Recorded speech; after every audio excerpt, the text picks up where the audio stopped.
Welcome back, ladies and gentlemen, to part 107 of Let's Play Pillars of Eternity 2, where we're going to go see what was over this side of the palace and see if there's any more people willing to kill me while I, ransack the palace, because the Queen got away because I'm keeping what's in there. Killed the wrong one. Wasn't so. Although, to be fair, I'm very upset that you can't kill both the monarchs.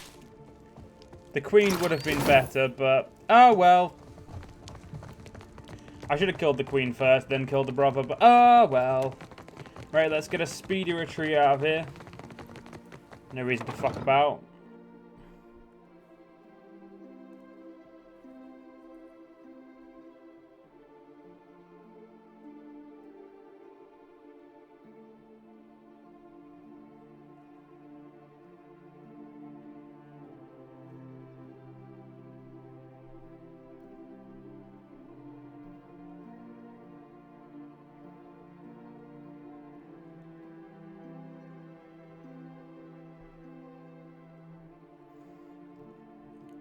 So, I think we're getting quite close to going to Ukaizo, which is going to be really badass.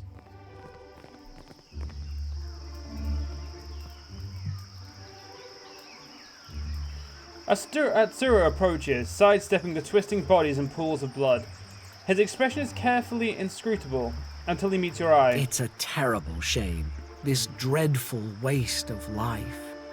Still, the skirmish here will forestall much longer, bloodier battles in the future. I hope that comforts you as much as it does me. He eyes you, a carefully sympathetic frown on his face. Our soldiers have taken control of the district, and will do the same throughout Mekitaga. The Queen has escaped, but there's little she can do now. The Prince's death will be a blow to her, both strategically and politically. And we now hold the seat of power in Deadfire. Coming from him, this is a simple statement of fact. You detect no triumph or elation in his manner. And you give me a way to Ukaizo, right? Indeed. And the sooner you can be underway, the better. As for your passage to Ukaizo, Karu can introduce you to your conveyance. She shall meet you at the Brass Citadel by the docks. His eyes brighten with mirth. I shall return to my office in the Brass Citadel once I've seen to matters here. He crosses his forearms over his chest and nods once.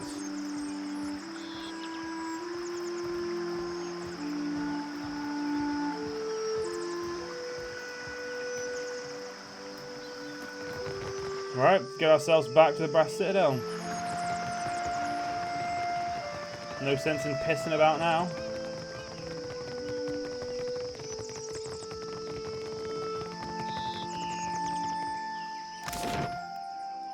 Alright, straight to the Brass Citadel in Imperial. Wait, I have to go to fucking. Oh yeah, I'm going to the docks, that's why.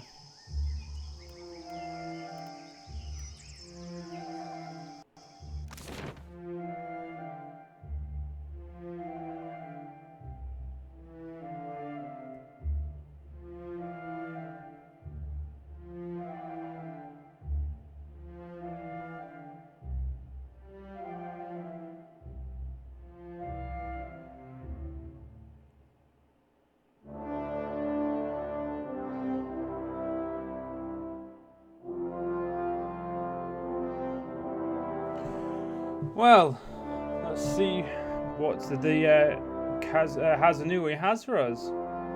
I'm guessing it's going to be something impressive.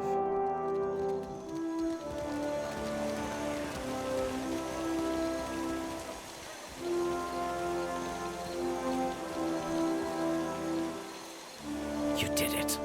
You really pulled it off. Hazanui Karu is grinning fiercely, her pipe clamped between her stained teeth. She starts to clap you on the back, but pulls you into a bone-crushing hug instead. The musky smells of gunpowder and white leaf waft off of her. Aha! You've given Rawatai a future. Thanks to you, we have only to seize it. Still grinning, she clenches her left hand into a fist. The other soldiers are doing their best to remain at attention, though they can't help but exchange glances and whispers with one another, nervous and excited at the same time.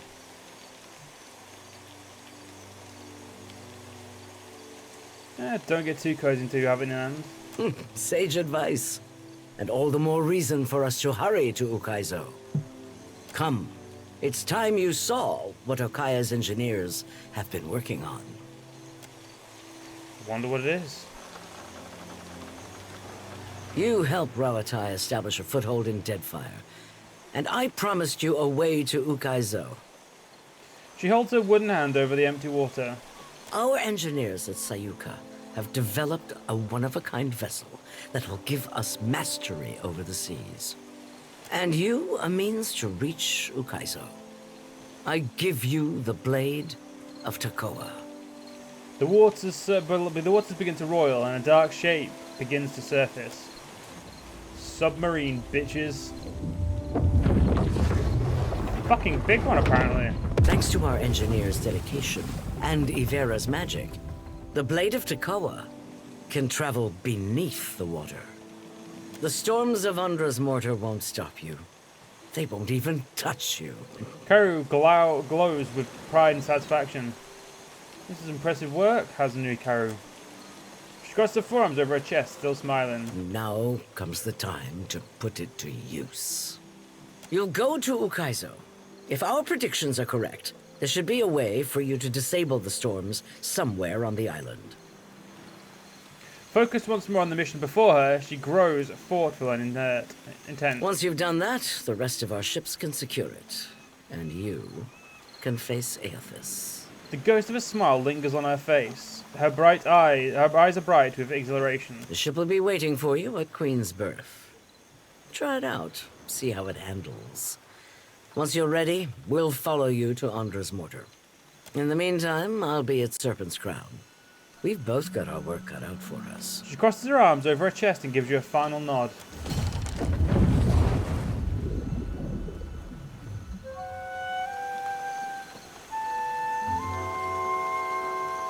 Not fucking bad. Got a submarine. Off we pop.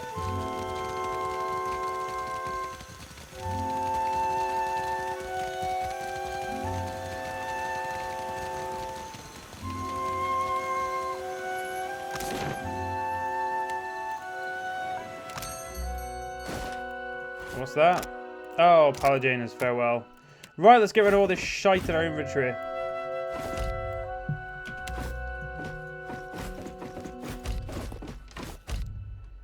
Bloody hell, we've got a lot of shit.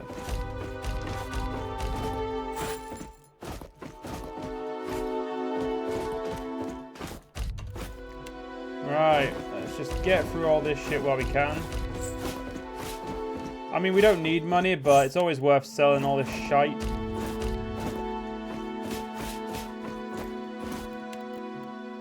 $82 grand. I'm happy with that.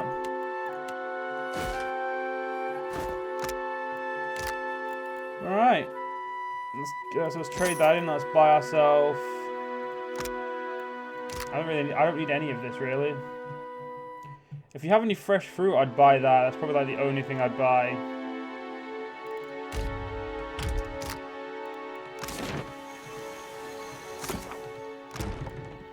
So,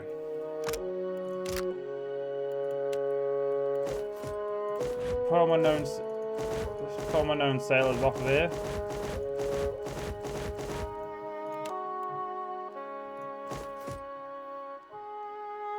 You are a helmsman.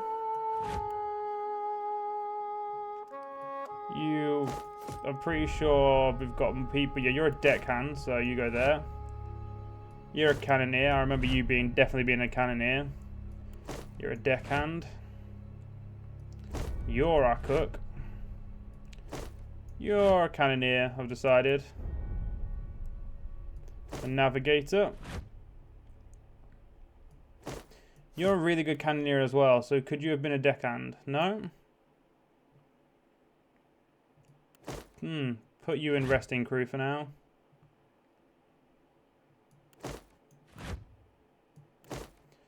Definitely a deckhand.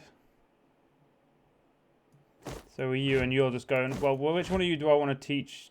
You can learn to be a surgeon. Right. Oh yeah, armor plating.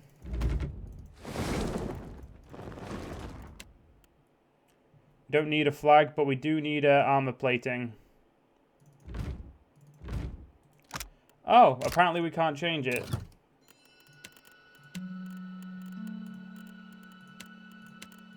There we go. Yeah, fuck it. I don't think we need to do anything else. Let's just get the fuck out of here. I want to go see it here first. I want to see it, see if it's in port. A crowd congests the tunnels ahead of you.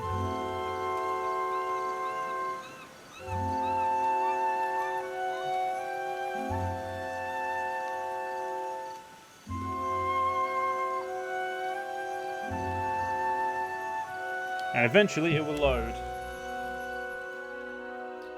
A confusing network of natural and kith-hewn tunnels run beneath the brass citadel and the gullet. Most of the larger thoroughfares are well travelled and familiar, but the narrow branches that spread from them are a confusing muddle of twisting holes and dead ends. A tunnel along your path has collapsed, a giant rock, its new immovable door. Labourers mill about it, but there seems to be actual labour occurring, or little actual labour occurring. You might be able to find enough way through the city, but the detour could take hours. Find a route around the collapse. I'll speak to the workers. The repairer mutters among themselves, but grow quiet and avert as they gaze at your approach. The Kuru foreman glances up from a slat of palm and raises their hand. Greetings, noble watcher.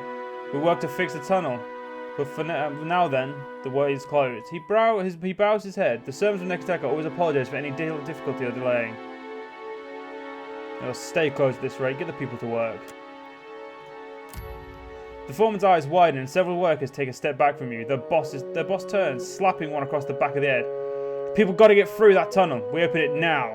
The workers grumble. One complains that it'll take days to break through. Yet with your terrifying visage gazing imperiously down upon them, the workers toil with greater efficiency. After a few hours, the sweaty Paru break through the blockage.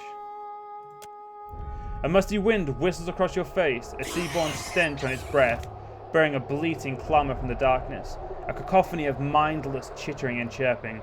For a moment, you think you hear someone snapping their fingers. The shadows before you split and twist erratically, congregating and dissolving again before resolving into a bedlam of leathery wings. Dark home is new home, tears a shrill voice before you, a screech from one of the many imps crowding the tunnel. Leave! They flock forward, hideous cave bats fleeing before them, and towards you. The Huana scatter in terror, leaving you to the beasts. What a few fucking imps, eh? Little pussies, that's what they are.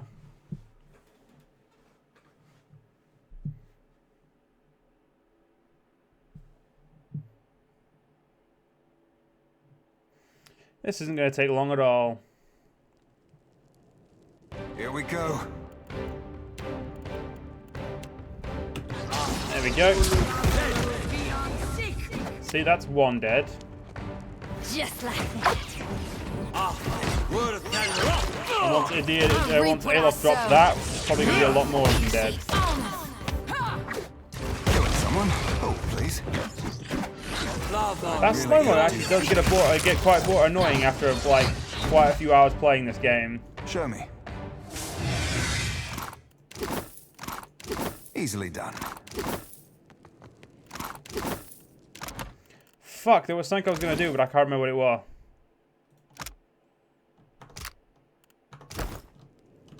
I'm on it.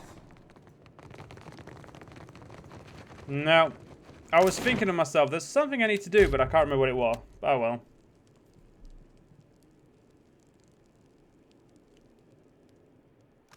I wonder what Cream's birth looks like with all the cannon damage. If there is any cannon damage.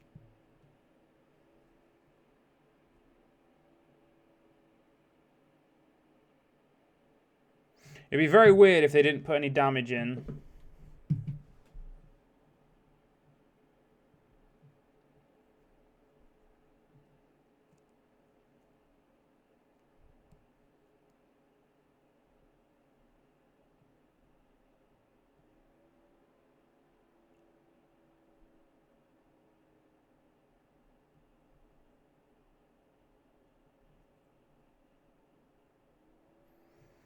Wonder what's gonna befall us.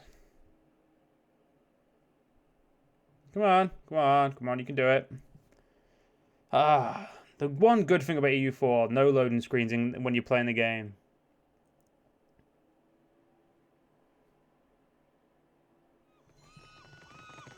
Heard about that stunt you pulled in Queen's Birth.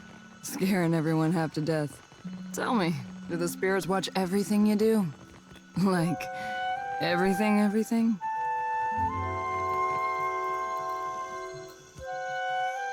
Oh no, there is. I was about to say, there doesn't look like there's any damage, but no, there is.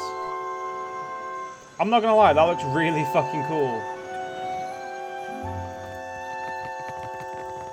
Missions, travel to Ukaizo.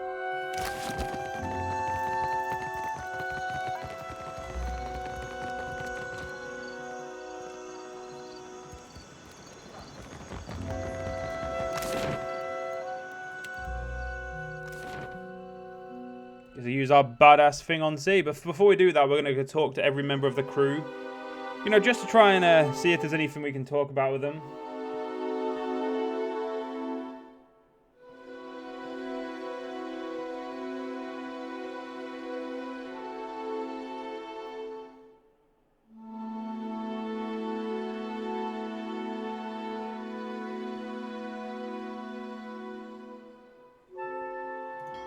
That's fucking cool. The steward would like to speak to you.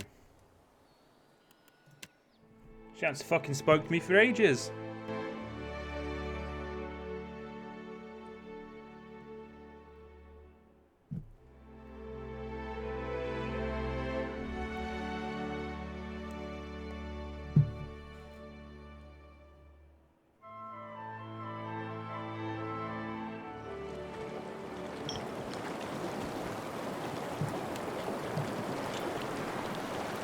Well, this is fucking cool. Got to say. That was a dirty piece of business. Maya unfolds her arms and releases a heavy sigh. You're referring to the coup? I could think of a few other names to call it, but they amount to the same thing. She nods. Putting a bullet in an enemy captain, that's war, that's justice. Attacking a royal family in their home, that's... She trails off, frowning. Well, it helps us. I won't lose sleep over it. Now the Kahanga have long since given up defending this place. The coup was overdue. Maybe. I never saw the white flag myself. Remind me never to command anything larger than a ship. Maya nods down to Dishi, nudging the bird with her toe playfully. I had other questions. Go on, then. Apparently I had none. I'm here. Ahoy, Cap. Bend your ear a tick. Seraphin sighs, pinching the bridge of his blue nose between forefingers in fun. Shody seems a right fine lass and all, but, well, she asked me to pick around in the forts. Told her I didn't see nothing. I bounced right off of her. But that were a lie. Of course you lied. You were talking. Oh, now that ain't fair, Cap. Sometimes I flirt.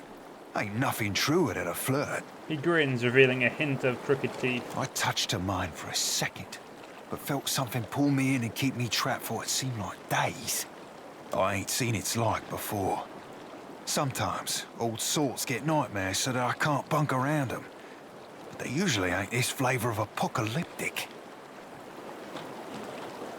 Ah, I knew Shoti had nightmares. You could help her overcome them. Right, fair point, Cap. We all deserve a fighting chance against our demons. And mayhaps I can help the lass stack the odds in her favor. Right, downstairs we go. So I can speak to the steward.